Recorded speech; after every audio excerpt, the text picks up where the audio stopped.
Panorama group, जो सोचता है वो करता है। नमस्कार, मैं हूं अभिजीत। आप हैं न्यूज 4 नेशन पर। बिहार में इस साल विधानसभा के चुनाव होने हैं और बिहार विधानसभा चुनाव से ठीक पहले बिहार की सियासत पूरी तरीके से गरमाई हुई है।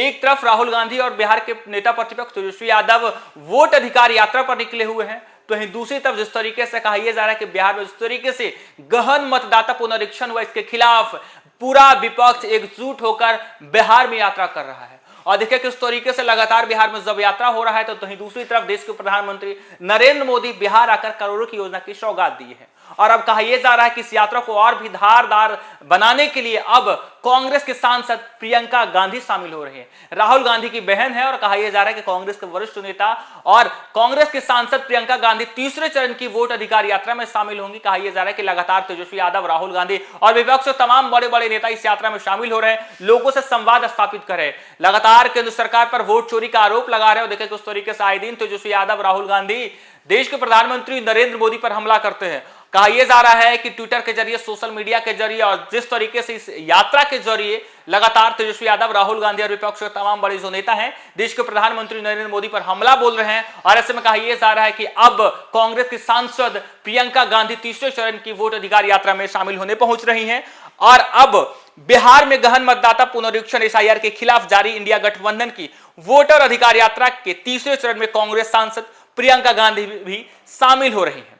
वे 26 और 27 अगस्त को इस यात्रा से जुड़ेंगी। इसके अलावा तीसरे चरण में यूपी के पूर्व सीएम और सपा अध्यक्ष अखिलेश यादव, तमिलनाडु के सीएम एमके स्टालिन, कर्नाटक के मुख्यमंत्री सिद्धारमैया भी शामिल होंगे, जिसकी जानकारी कांग्रेस महासचिव केशव वेणुगोपाल ने शुक्रवार को सोशल मीडिया एक्स पर जानकारी दी है।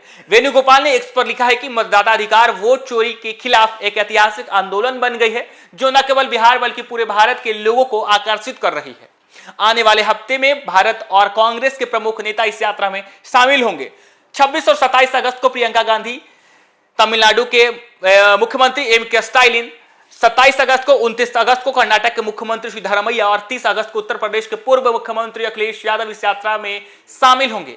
इसके अलावा आने वाले दिनों में झारखंड के सीएम हेमंत सोरेन, तेलंगाना के मुख्यमंत्री रेवंत रेड्डी, हिमाचल प्रदेश के सीएम सुखविंदर के अलावा विपक्ष के वरिष्ठ नेता शामिल हो रहे हैं। और देखिए किस तरीके से बिहार में पूरा विपक्ष एकजुट हो गया। जिस तरीके से बिहार में मतदाता पहचान पत्र का पुनरीक्षण किया गया, इसके खिलाफ अब पूरा विपक्ष एकजुट हो गया है और लगातार इस यात्रा के जरिए लगातार जो है लोगों को ये बताने की कोशिश की जा रही है कि आपका वोट चोरी हुआ है। केंद्र सरकार गलत तरीके से बिहार में मतदाता पुनरीक्षण की, जिसके तहत 65 लाख मतदाताओं का जो है नाम वोटर लिस्ट से हटा दिया गया। और ऐसे में इसके खिलाफ देखिए किस तरीके से पूरा विपक्ष एकजुट हो गया। राहुल गांधी, तेजस्वी यादव हो या देश के तमाम बड़े बड़े जो नेता हैं वो बिहार में यात्रा कर रहे हैं और लगातार केंद्र सरकार पर वोट चोरी का आरोप लगा रहे हैं। तो दूसरी तरफ देश के प्रधानमंत्री नरेंद्र मोदी भी बिहार पहुंच रहे हैं और बिहार पहुंचकर करोड़ों की योजना की सौगात दे रहे हैं। इस साल बिहार में विधानसभा चुनाव होने हैं और देखिए किस तरीके से बिहार विधानसभा चुनाव से ठीक पहले बिहार की सियासत पूरी तरीके से गरमाई हुई है।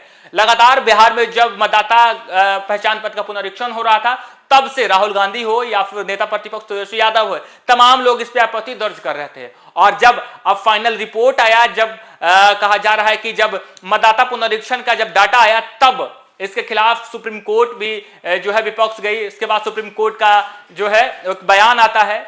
सुप्रीम कोर्ट के तरफ से कहा जाता है कि आधार कार्ड अब मान्य होगा। इसके खिलाफ अब देखिए किस तरीके से यानी एसआईआर के खिलाफ पूरा विपक्ष एकजुट हो गया है। राहुल गांधी हो, तेजस्वी यादव हो, प्रियंका गांधी हो, तमाम विपक्ष के बड़े बड़े नेता बिहार में वोट अधिकार यात्रा कर रहे हैं और केंद्र सरकार पर वोट चोरी का आरोप लगा रहे हैं। फिलहाल के लिए इतना ही। आप देखते रहिए न्यूज 4 नेशन।